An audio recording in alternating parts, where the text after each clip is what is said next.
You mentioned the other victim and all, the 17-year-old Sophia, and Sophie Harris was with your young sons. You know, what is remarkable about all of this, and I don't mean in a good way, is how the President of the United States responded to your testimony, that millions of people across the country, with our hearts, with our spirits, we were right there with you. I don't know what he watched. But President Biden, for a moment, discussed your family's tragedy this way. Let's watch. She was very specific recently, saying that a mom, a poor mother who lost 2 kids to fentanyl, that I killed her sons.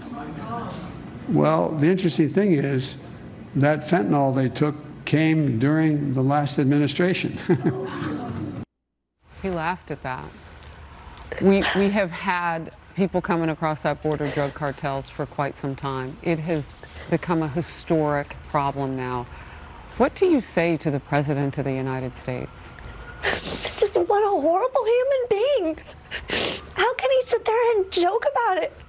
You know, he thought he was with a room full of Democrats, and, you know, he's amongst friends and they can all yuck it up. What kind of a person does that? I mean, somebody asked me, oh, you know, did he just like misspeak? I'm like, this shows his heart. You don't have to think about what you say in a moment like this. And to me, it's like, it shows this is why he just opened the border so wide. He just doesn't care. He's completely heartless.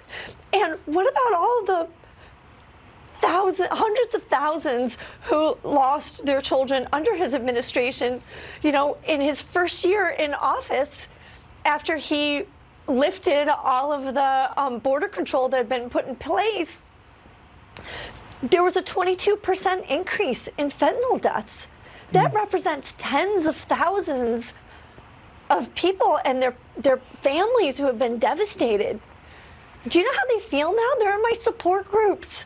They're so angry that our president is mocking their losses because their children did die under his administration. You know, Rebecca, you bring this so much to the forefront, and it's so important to hear your voice, because as you started with your sons, they were together with a third person, Sophie Harris. These teenagers, these young men had so much ahead of them, but most of these cases go silently into the internet. They'll get one coverage, one story, and they go away because it's not a cluster like this. Usually there's no